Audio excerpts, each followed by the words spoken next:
couple of days has passed and I made some changes. What I have here is,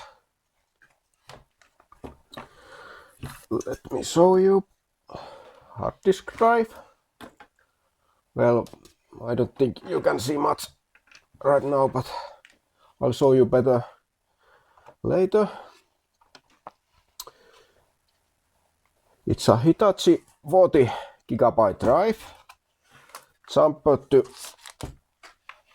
32 GB, because that's one of the BIOS limits. But that's way too optimistic what is BIOS. Remember, this is based on late 94 AMI BIOS, and that's before the BIOS extensions to access over 8 GB drives, and of course no bootable CD-ROM support and things like that. So although this is 96 motherboard, in many ways it is actually more like 94 system.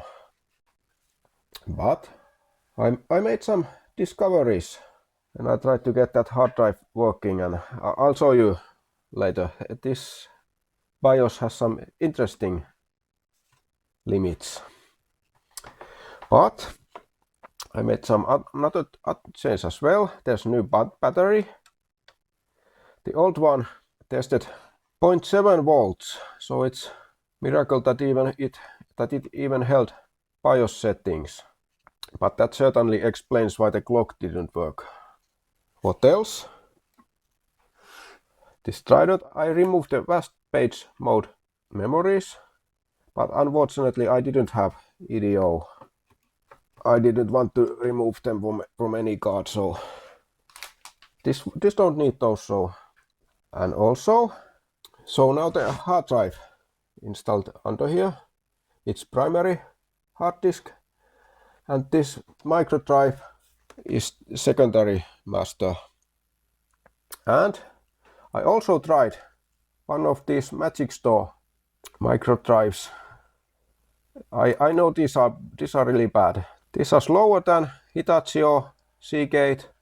This has all the possible slave drive problems. I remember, at least I remember it would be this one. So this only works as a single drive. It won't work if this is a slave drive or if you try to use another slave drive with this. This is much slower than those Hitachi or Seagate micro drives. But I got this to boot, but not at worst. And this also happened to have bad sectors and whatever was installed there. The scan disk wrote some errors, and so I can't be sure if this simply being 4 GB drive boots without issues or what exactly. I did the Wix MBR and things like that. So let's forget this one, and I'm going to prepare that Hitachi micro drive. I'm going to do all the tricks I can. Wix MBR and limited to 4 GB and whatever, and try to see if I can get that boot. But let's take a look at that Hitachi hard disk, the 40 GB one that is actually now jumped to 32. Let's start the system. First,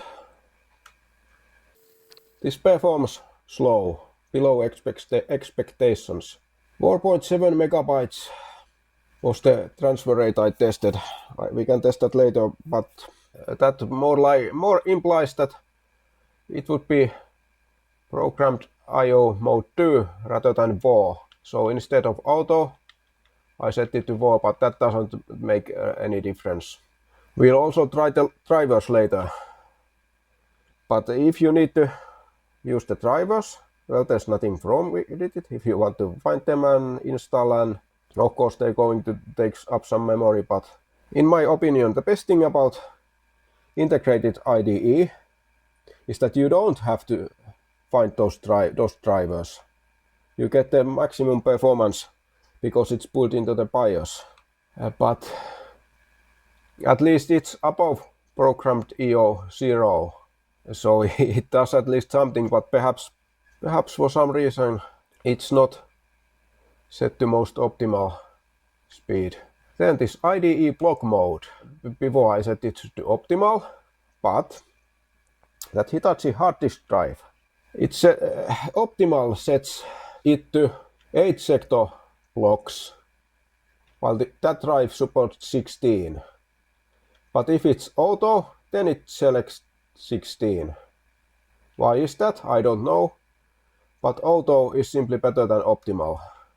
That gave a small boost to the transfer rate. I think it was for about 4.2 megabytes per second with this disabled and 4.7 with enabled. That's about what we have here. Now the interesting thing. To get this hard disk drive working, I had to remove cylinders a bit. Take a note that it's now 16,335. Anything more and it hangs on boot. But let's take the auto detect.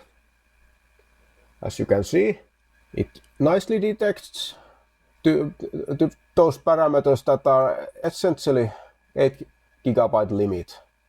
And that's the largest CHS parameters that hard drives report. Anything larger is reported only in logical blocks. And to be able to access more than 8 GB, you need those BIOS extensions that this BIOS doesn't have. But let's accept these and take a look. Here they are, the 8 GB limit. Save changes and let's take a look what happens.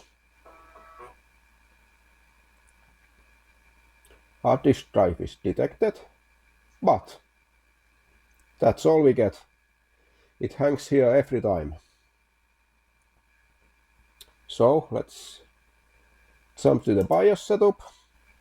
Now let's take one more over the value we had at the beginning that I off camera took some time to test and found. We also need to change that landing zone, but because it looks like this also cannot be too large value, but you can just set it to 0. It doesn't matter at all, since it basically is left over from MFM drives. But now let's save these, and we are going to see that it also hangs to the exactly same place. It detects our drive and then nothing. Now let's enter the 16335 and we should be able to boot.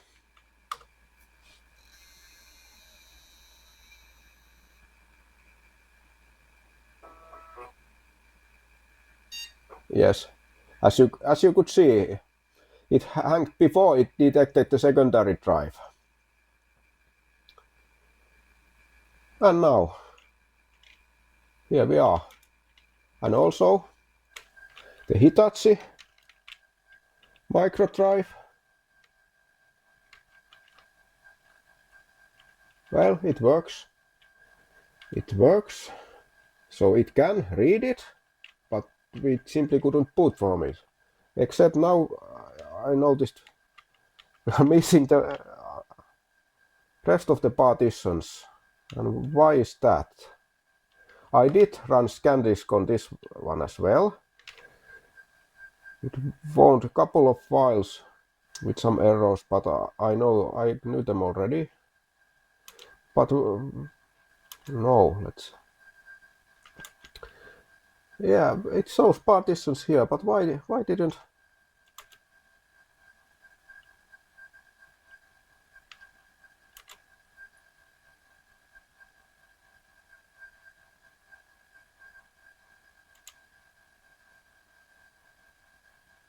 Now this is strange.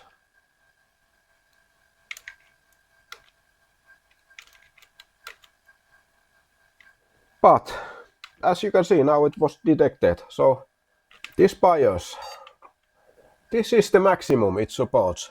So this BIOS has some real strange, almost 8 GB limit. Almost. But you could also do something else as well. Actually, let's auto detect. Yes. You could also simply change heads to 15. I think it allows it to boot. Of course, this is the 7.9 GB limit, but that should be when addressing mode is large, not LBA.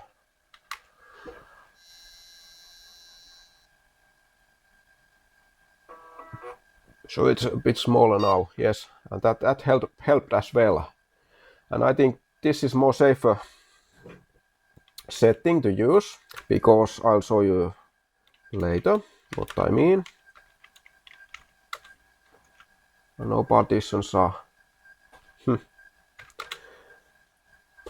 I'm going to do one more thing. I'm going to go to the BIOS, set those drives to nothing, and try XT IDE Universal BIOS and see if my partitions are there. Not installed. But now it's secondary. It's a sort of hack that this BIOS actually even supports secondary none. Because you can set those parameters and no.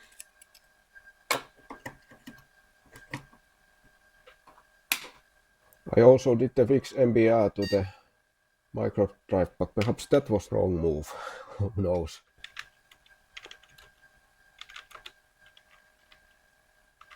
Yeah, they're gone. No. Now I'm. Yes, of course it can see. It does see the micro drive partitions, but it can't see the hard disk drive because this DOS version. This is my favorite DOS, this PC DOS, but this is PC DOS 2000, but it doesn't support FAT32, and that's its weakness. But yeah, at least my partitions aren't gone. For some reason the Windows 95 couldn't see them. But now let's take a look about that hard disk drive. Why the 15 heads is perhaps. I have two screws here.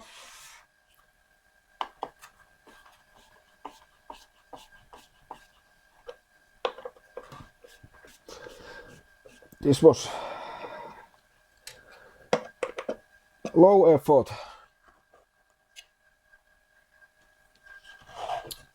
I just wanted to make this using whatever I had and as quickly as possible. But it does the trick, and I don't have to mount the drive in any way because there's so little room. The Molex connector keeps this in place quite nicely. But let's remove the drive so you can see.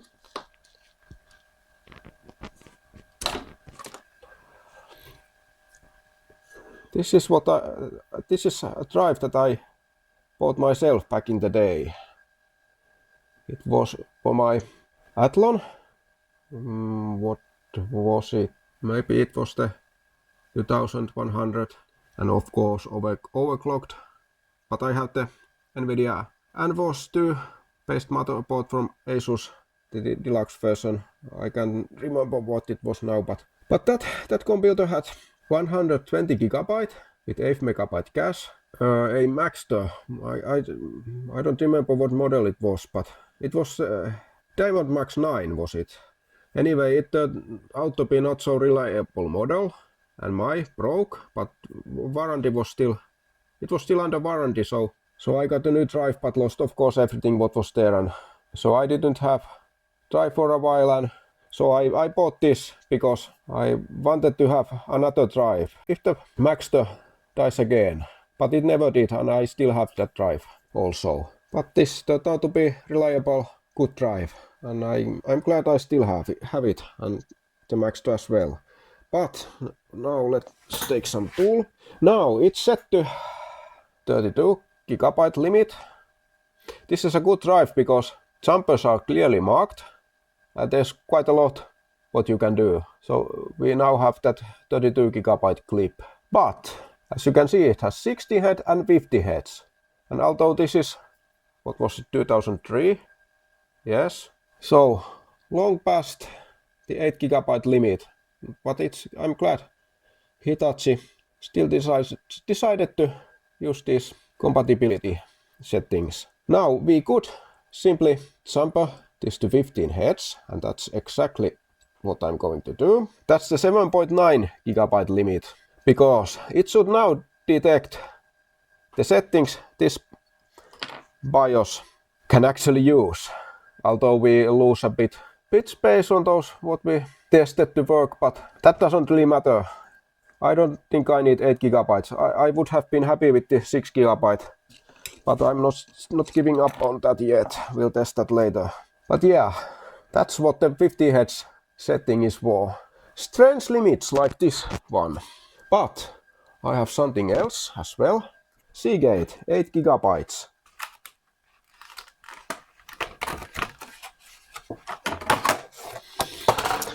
I've been saving this for some build where I want to use a real hard disk drive that's not too noisy, but I can't use more than 8 GB. Because this one has exactly the 8 GB limit. Doesn't report anything more. And I'm missing a jumper. It's now slave without any jumpers. I'm going to place a jumper right away. I want to try that 8 GB drive. Does it have exactly the same problem?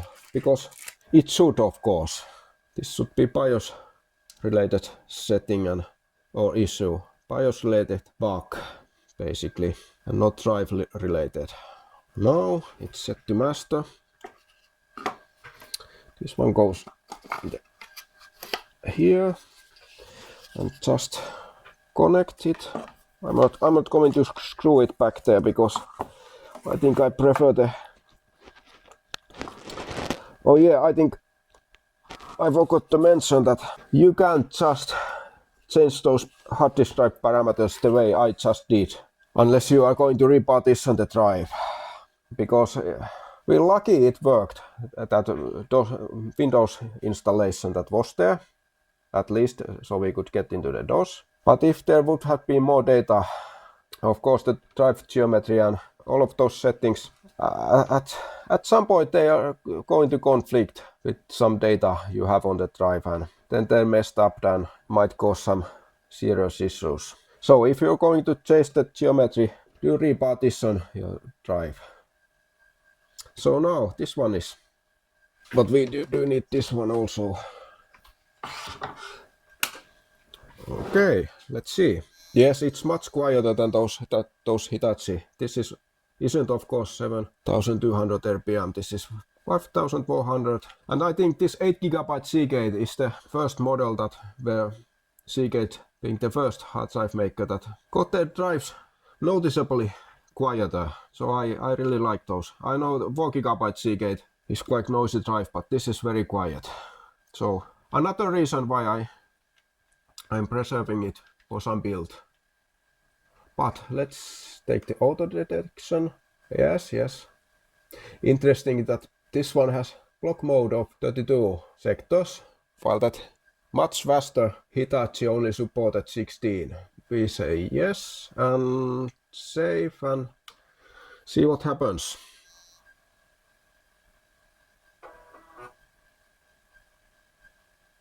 Exactly. It freezes here like that Hitachi. Now let's try those very same parameters. 1/6 335. Landing zone to 0. Oops. And now we should be able to continue to detect the secondary drive. And yes, I did try this without secondary at all, but that wasn't the problem. Yes, exactly the very same. But I should have, of course, removed this one. But it's still hang, because at that point the UMC IDE wasn't executed. Yes, there's probably nothing here, who knows. But yes, it detected both drives. Let's go back to the BIOS and add one more cylinder.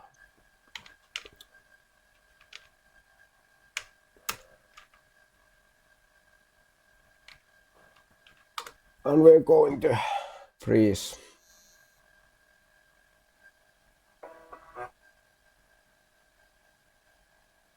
Yes. So, this BIOS has some odd, nearly 8 GB limit. Not necessarily the 7.9 GB, because that would be actually not for LBA, but at large mode that you can select on some BIOSes. But yeah, we have almost 8 GB limit. But now I really want to try the original BIOS.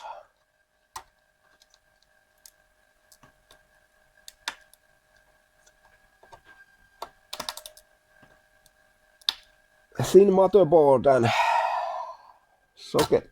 That motherboard bends and scary stuff. I'm going to have to, of course, quickly set all the settings again, but that can't be avoided. Now we're with the BIOS that came with the motherboard. Optimal settings, yes, why we want optimal settings. We want to auto detect.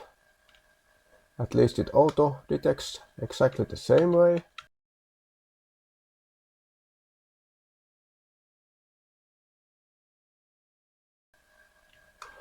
That's about it.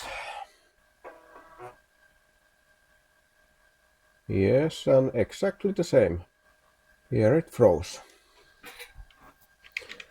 Just like the later BIOS.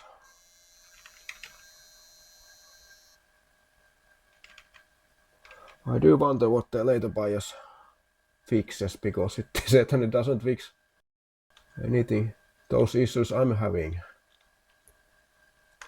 Now let's take the good settings. Here. The almost 8 GB settings. Or actually the almost 8 GB limit settings, that is. Yes, exactly the same. So now we know. I'm going to put back the later BIOS. This is scary.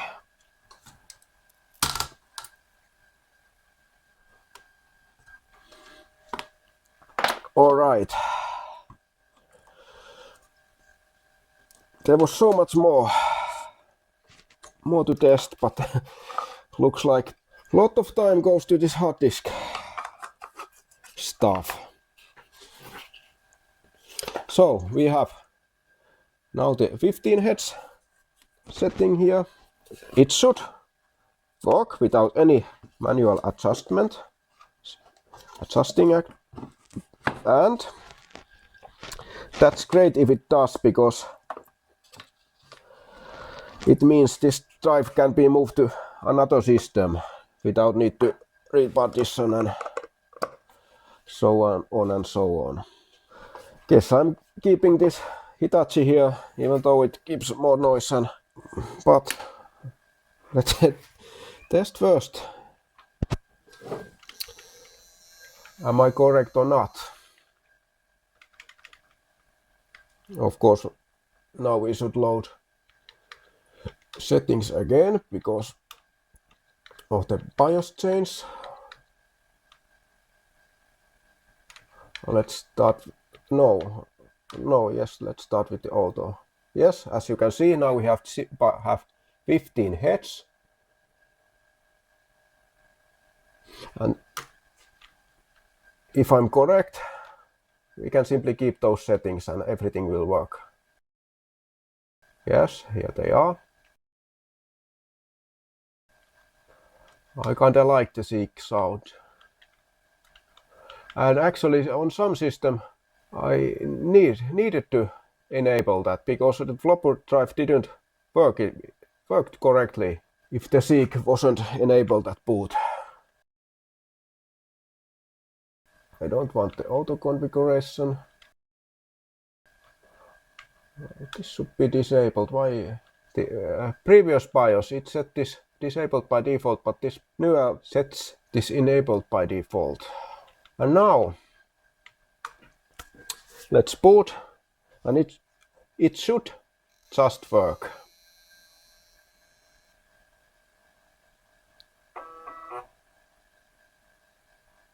Yes, it does. So now you know what's the 15 head setting on some drives is.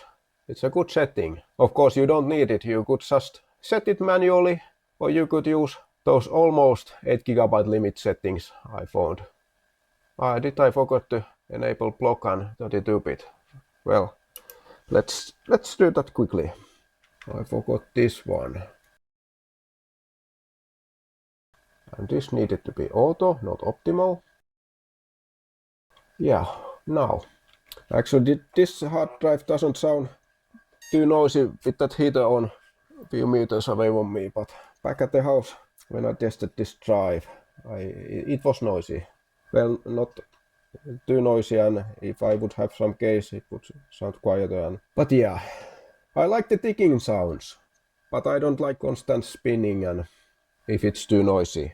That 8 GB Seagate wasn't too noisy, but this is perhaps on the edge. So I think that's about it. Now we have hard drive. It needs to be repartitioned and installed. And before we continue with sound cards, let me show something what I discovered.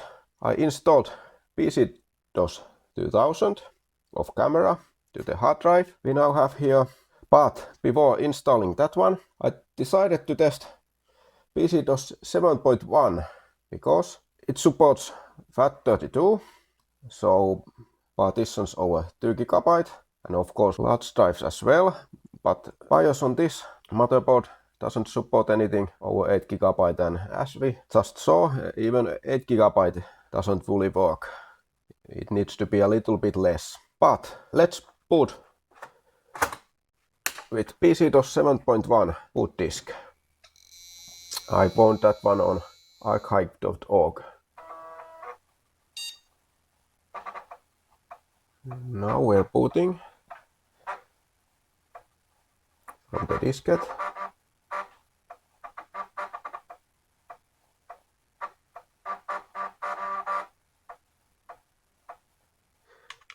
And we booted with PC-DOS 7.1, but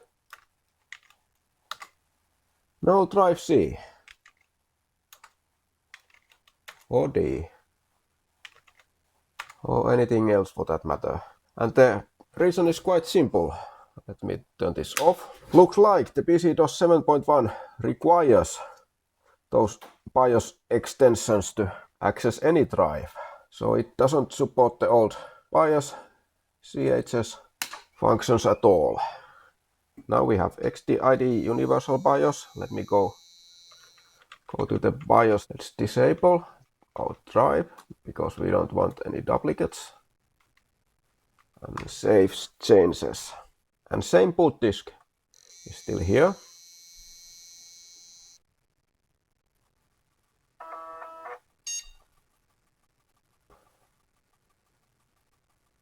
Oh sorry, I forgot. I forgot to press A. No, well, I guess I can show you that we are running PC-DOS 2000 now from the hard disk. 7.0 revision 1, and that's exactly what is PC-DOS 2000. Let's press Ctrl Alt Del and try to be faster this time. To press A. here at the boot menu, and now we're booting from the diskette, and yes, we are running booted from 7.1, but now we have our C drive and D, and I think we supposed to have E as well. Now that's strange and completely unexpected. Yes, looks like we only got one partition, and there's supposed to be 2 more, because I made 4 partitions as big as possible from the less than 8 gigabytes.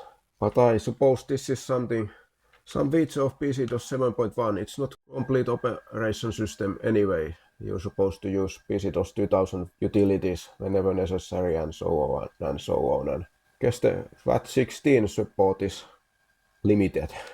I didn't expect that, but we're going to test that later on another project. Now let's turn this off and remove this one and get back to the topic.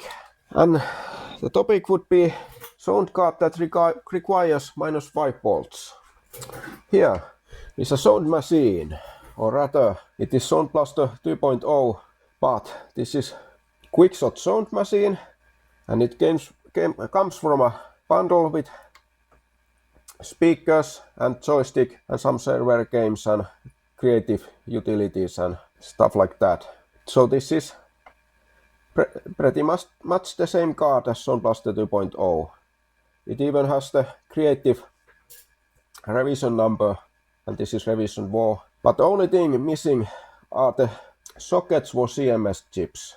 But we now want to test a card that uses -5 volts. And how do you know it uses -5? If you look from the back of the card, -5 volt is 5th finger on the left, this one. Since this sticker is on the way, we can't be sure it's one of these. Yes, it's that one. So this card uses -5 volts. Not all cards do require it, because many of them have regulator on the card itself. But it's usually really old sound cards, MediaVision sound cards, and some very cheap sound cards that uses the -5 volts from the ISA slot. This is old card and it uses that, so I don't think we've tested this slot. So let's look it here. We want to capture something. I guess we're going to start the system.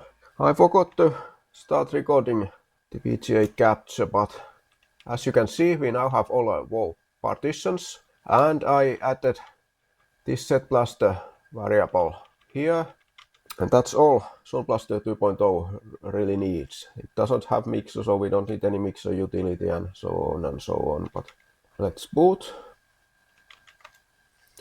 Yes, it's there. Let's test the turbo switch. Now it's deturbo, because this OPL2 that's on this card is very speed sensitive. We almost certainly don't get any proper sound, but looks really promising. Maybe, yes, we have volume set to loud.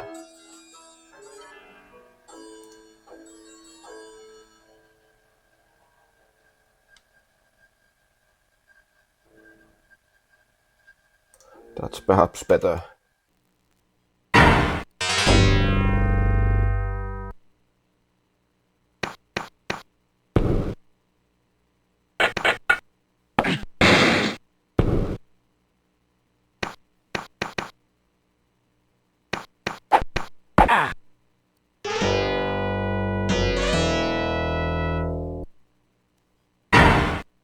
But yes, as you can hear and see,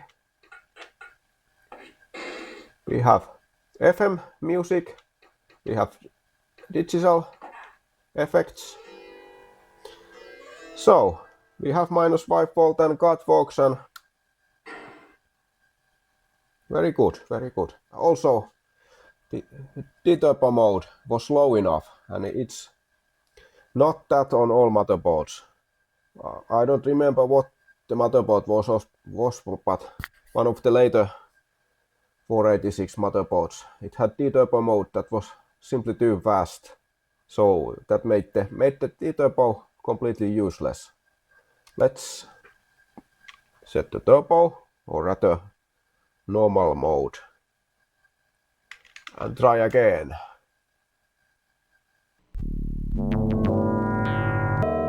Yes, and our sound is completely messed.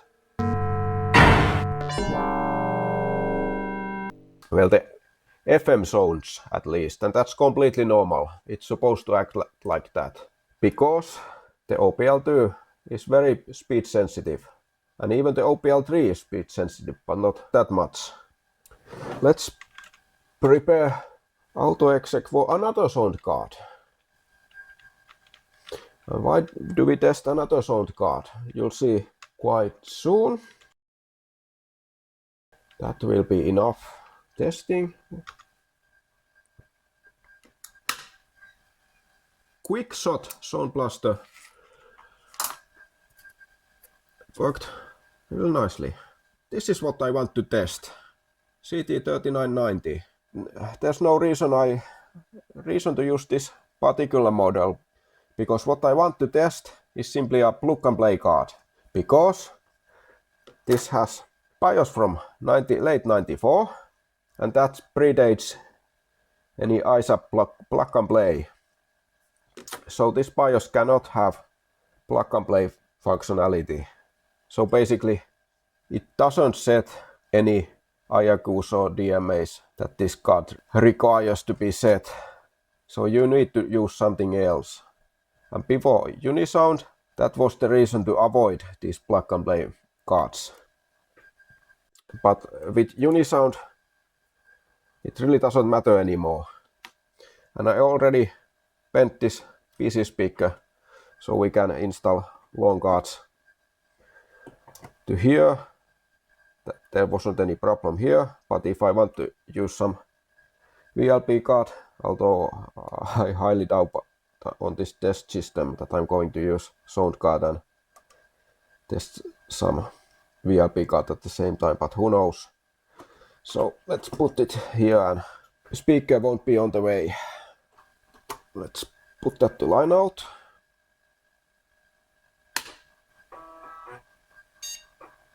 As you can see, absolutely nothing plug and play related. And if we go to the Sound Blaster 16 and run diagnose, it doesn't find O card at all, because nothing was assigned to it. If you'd have plug and play BIOS, this card would now have some settings. It would find it on one of these, hopefully on this one, but it's not that simple. With luck, you'd get just the settings you really want to, and if you're unlucky, you really have to fight to get the settings you want. But with Unisound, we now have our set blaster statement. All we have to do is run it, and we're good. We have just the settings we want to, and card was wound and real nice. Now we can go to the diagnose again.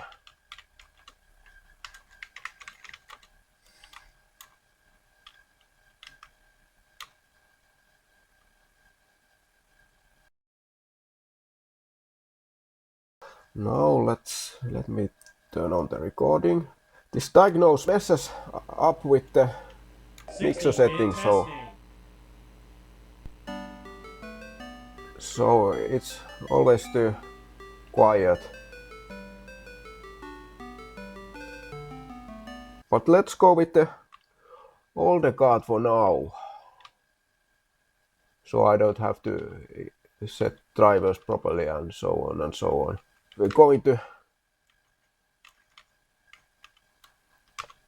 test the CD-ROM, or rather DVD drive we have here next. Although I did test that off camera because I used rewritable DVD disk to move all the testing stuff and utilities and everything to this hard drive. So this certainly works, but that's not what we're testing. Rather, I was supposed to explain why this model of is such a good drive. Let's start our system. And the reason why this drive model is such a good one is because it works really nicely with CDBQ. And not all drives do. Some of the drives simply don't work with it. Or rather, let me explain first what the CDBQ does. It's supposed to slow down your CD drive, and you want to slow it down, usually for noise, because the fast drives are very noisy. But that's not the only reason. If you're using some old game that is not supposed to be completely installed on hard disk, for example, some old talkies from Sierra, the drive isn't really usable if it spins up and down and so on and so on, and that also makes the drive very slow, because these games, they are released when single speed CD drives were used and were very expensive and so on. And these are meant to be used with really slow drives, and they are not really usable on these later drives. But first,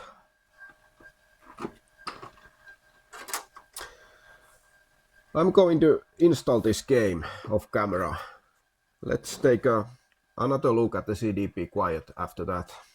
As you can see, the installer installed less than 6 megabytes, but there's 170 megabytes on this game. So it didn't even allow us to install the speech. Of course, you could do that anyways, but unable to initialize audio. Yes.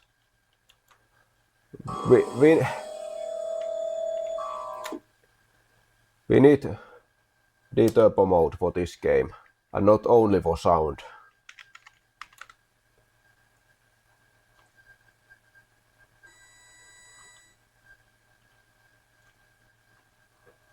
Our switch doesn't seem to work properly. Why is that?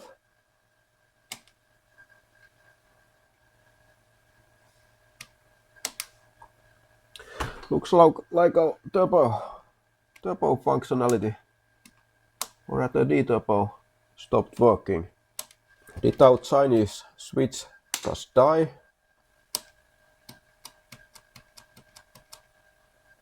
And just when things started to get interesting, this switch doesn't work. No matter.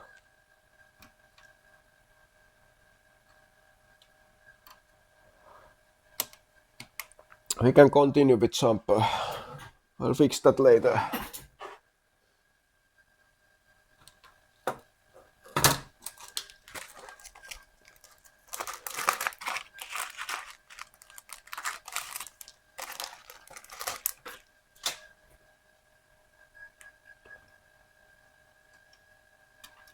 As you can see, it is simply switch related. This switch stopped working. And this also explains why I really need that turbo switch on the test bench.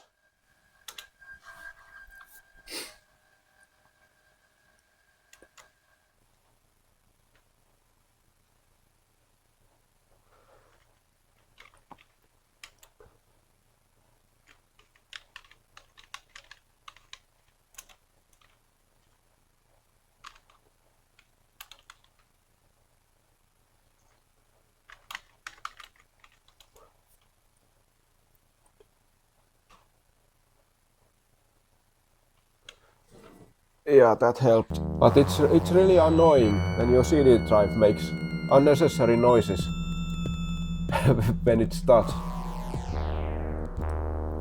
sound from the game, and this drive isn't as bad as it might be.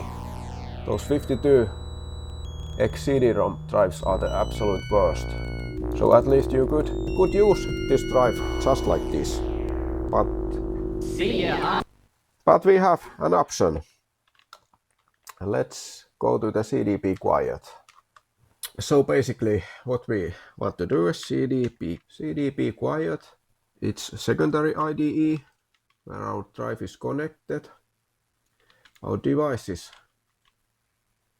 master, and our speed we want 600. That would be same as 4-speed CD drive, but also 300 would be nice as well. It's not too slow, I think, but 8 is too much. I think it's a bit too fast and too loud, and 6x speed might be good. 600 kilobytes per second now, and not okay. Let's try again. No, I forgot. Of course, it's not anymore secondary IDE. Of course, it's primary slave now. Yeah. Do we need to have CD in here? I don't think it wasn't supposed to be necessary, but who knows.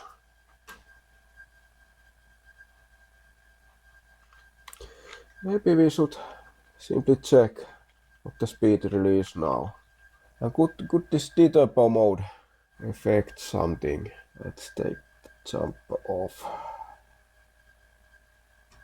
Here you can see our drive speed that we can get normally. I think I'm going to reset.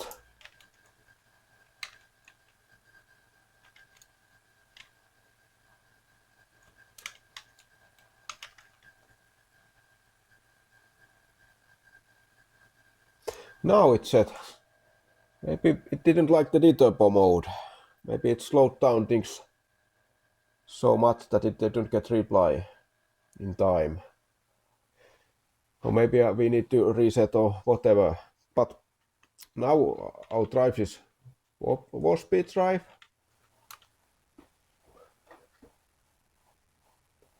It's more like 6-speed drive now, but that doesn't really matter. We could adjust and whatever. It's quiet as it should be. So it looks like everything's okay. Now some drives reset back to the original value when you remove or change disk. Let's see, this model is the good one that actually supposed to maintain the speed. No, it wasn't. It was some another model then. This wasn't one of those good drives. But yeah, the good drives are the drives that maintain the speed even after you change the disk. But now let's set this jumper back for deturbo. Well, actually, let's not just yet. Let's try 300. It was set correctly. Let's go to deturbo. Now it sets the speed okay. I don't know why it required reboot, but so the deturbo wasn't the reason. Let's try this 300. Now it's so slow. No, I don't need that at the moment. It looks like this just want to set it to 6 speed, no matter what. Not what I expected. This wasn't one of those good drives. But let's try the game. And for that we need deturbo. The CD drive is much quieter. In back it is quiet. It still keeps some noise when it seeks, of course, but I think it can seek much faster now. Because it doesn't have the spin up the disk that long to get the full speed. A brightly colored mechanical hair wanders about. A brightly colored mechanical hair wanders about. It's a safe bet that tank had something to do with the end of traffic on this thoroughfare.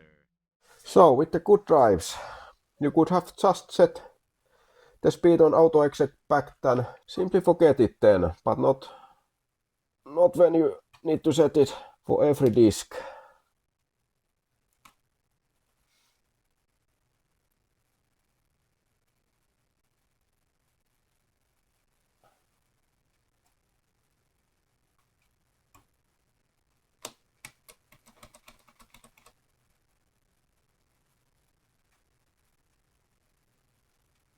Oh wait, maybe it's a connection issue here, but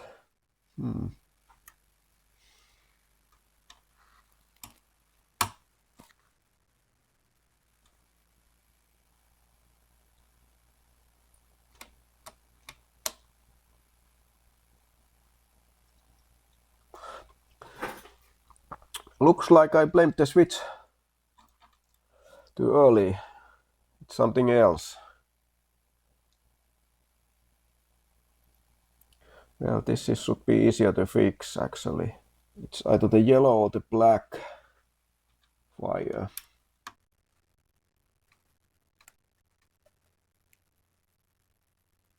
I think I fixed the D-turbo wires. Yes, I did. It was the yellow wire. I added a new connector because the old one, it didn't go down enough, so there wasn't proper contact. There was some solder that actually made it that way, but now it works. I blamed the Chinese switch for nothing. It was my fault all along. Let me turn that off. I really needed to make sure what was that good DVD-ROM drive, and I was completely wrong. This wasn't the drive I thought it was. Although it looks quite nice, but this is the drive that I think it's best what is old retro systems if you want to use modern drive. And I guess because all those markings are the same, so I made a mistake. But this is the good drive. This is NEC ND3520A, and it looks a little bit of the old drives, and that's always, of course, a positive thing. I almost thought that this video was complete, but I forgot to try the IDE drivers, and also I want to retest that sound card. I want to know why couldn't this initialize the sound card, and I used drivers from SpaceQuest Vibe and those worked. But I want to be sure what was the reason. Was it because this was too fast even with D-turbo, or maybe some another issue? Speaking of the D-turbo and turbo, I forgot to run some benchmark for comparison. So those things we do now. For a second time, I forgot to start recording the VGA capture. What I'm doing here is running benchmark without the IDE drivers loaded. We get 4.8 megabytes a second, and that's certainly better what you would get on a ISA and programmed IO mode 0, but I think you should get much better transfer rate, at least 6 megabytes. When using these faster IDE controllers, I know my 95-486 that uses VLB, I get about 6 megabytes with XD IDE Universal BIOS that supports that particular IDE controller. But here, System BIOS provides support, and it's set for programmed IO mode 4, but these results are not what I would expect them to be. So I hope the UMC IDE driver enables much faster speed. It is possible that the BIOS settings are chosen for maximum compatibility and things like that. So, but here we can see that 4.8 megabytes per second. Now let's jump to the driver installation. I got these drivers from RetroWeb. You need to set your PCI clock speed and IDE timing. It offers programmed I/O mode 4 as default, and that's what you would most likely want to use, except these faster modes are not defined for hard disk drives, but instead compact flash cards support programmed I/O modes 5 and 6. So it's quite nice that you can get even more speed. But perhaps they could work with some hard drive, who knows. But we'll just go with this one. Yes, I'm sure. Patching timing to DOS driver, that's a kind of driver I don't like at all, because what it did, that it modified the drivers for the settings we just chose. So this driver doesn't use any parameters, but instead patches the drivers. So if you copy the driver without the installation program, who knows what settings it contains. Yes, I'm going to override it because I already installed this driver and forgot to turn on the VGA capture. No, we don't have any Windows. And abort, quit to DOS, and no, let's not reboot because I want to make sure it properly modified our configs. Yes, it just put it here at the end, but I want it to be before CD-ROM driver. I don't know if it makes difference here or not, but at least you'd think that that's the correct order. First the controller driver and then the drive driver. And for running the benchmarks, I temporarily disabled EMM386. So we're ready to boot.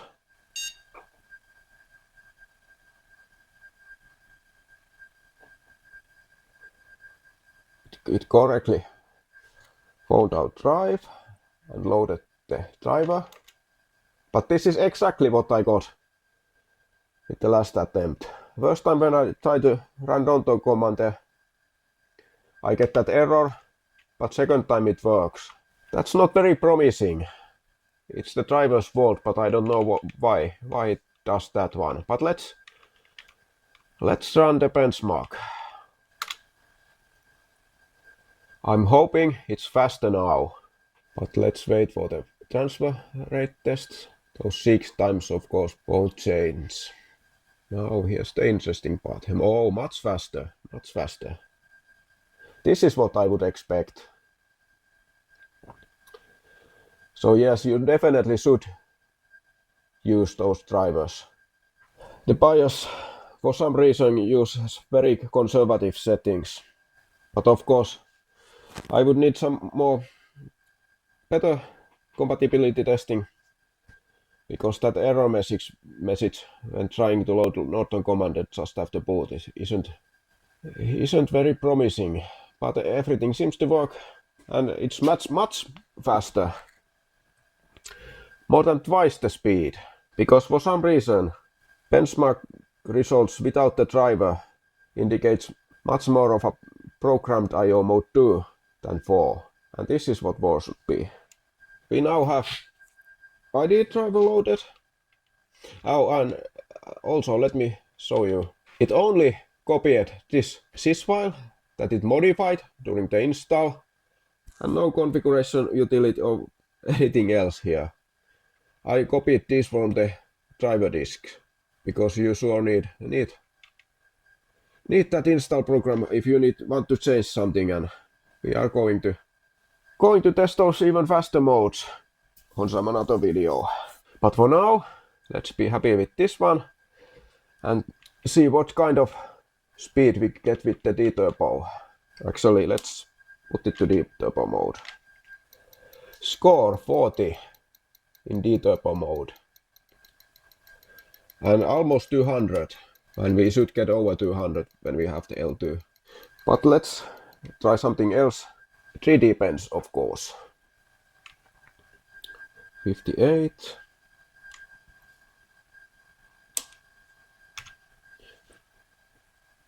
But it already looks like this D-turbo mode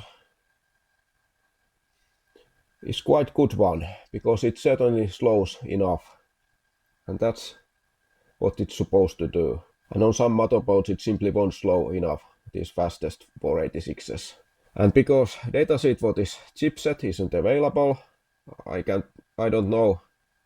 Perhaps it would support some adjustments for it, but as usual, those are not found on the BIOS setup, and without the datasheet, there's nothing much we can do about them.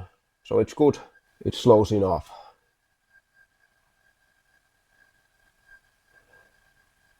.51. Let's run landmark.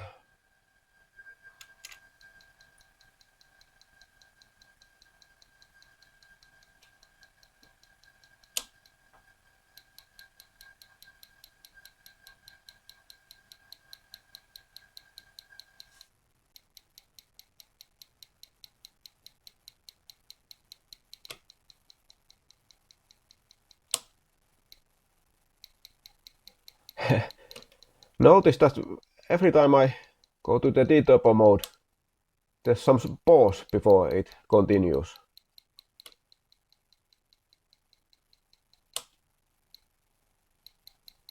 But that's at least it looks to be reliable, so nothing to worry about.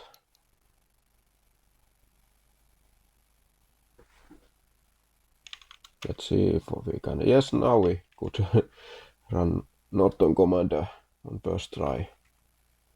Wonder what was that all about. And how much does this driver use memory? 8 kilobytes. Final question remains. Let's put the Space Quest. I need to restore the driver. It came from Space Quest 5. This is the original one.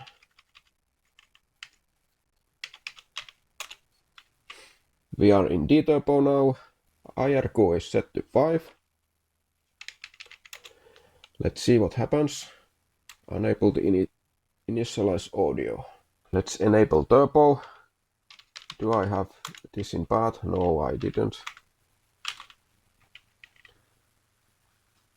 Let's disable L1 cache and try again. Just in case, if the D-turbo didn't slow enough. And yeah, it didn't. It didn't slow it enough. It was a speed issue.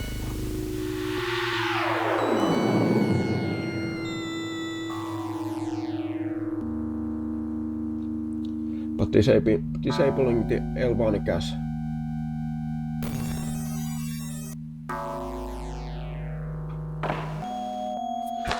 was enough for that one. See ya. So, forget what I said about the D-turbo. It wasn't enough. But this raises question. What do we get?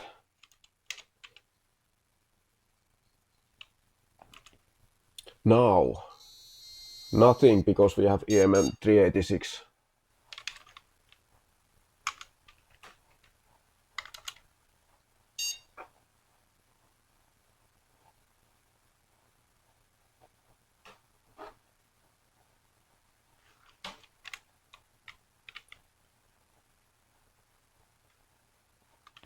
Now our EMM 386 is disabled again.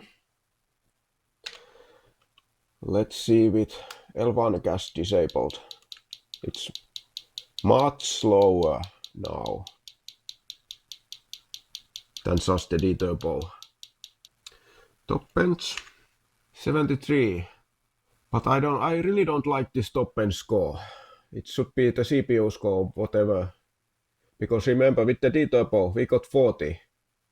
And this is almost twice as fast, and it's actually much slower, and we can start the Space Quest 4. But let's actually run the Testbench properly so we can see the CPU score. It's the opcode's score.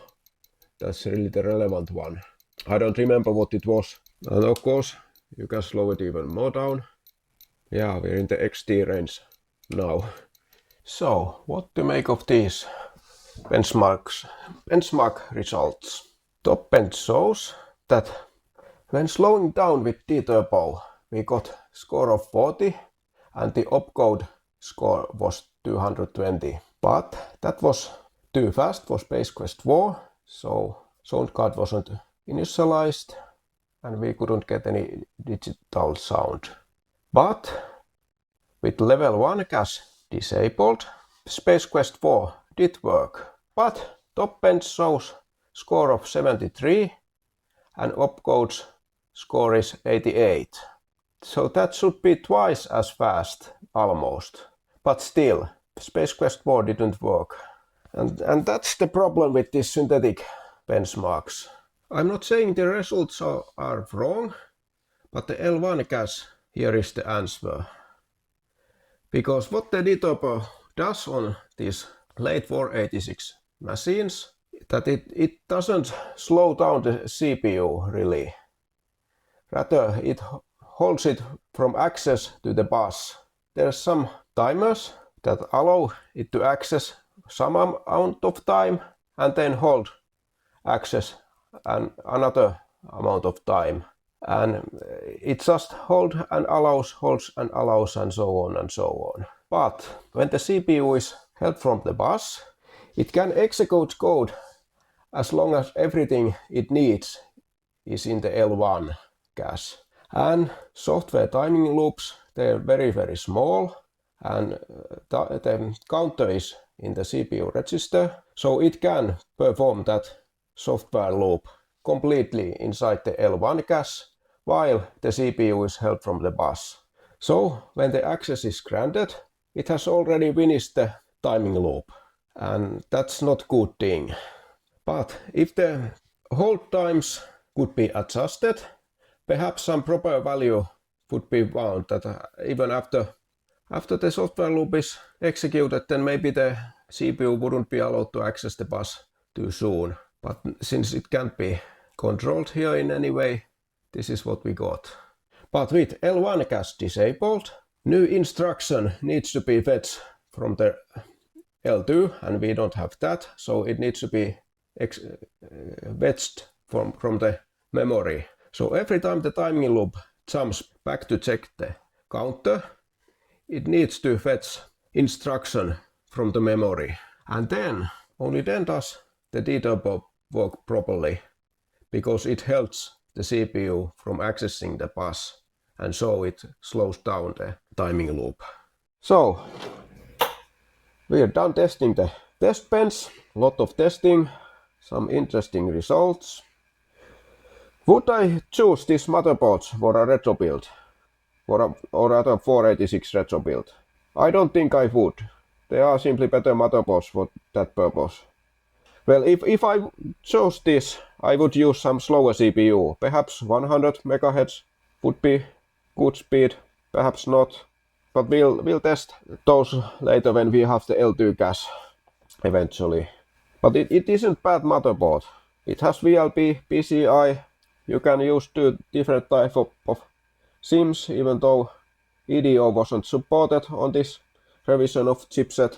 And it's always good that the IDE and all the other multi-IO stuff is integrated to the motherboard. It makes cable management much easier, and of course you'll save a slot when you don't have to use multi-IO card. And even though the IDE performance of the BIOS set was far from optimal, it's still much better than the programmed IO mode 0 that you'll stuck with multi-IO cards unless you use drivers. So yeah, it's good motherboard, but it's not perfect. But then again, what is? So thank you for watching and goodbye.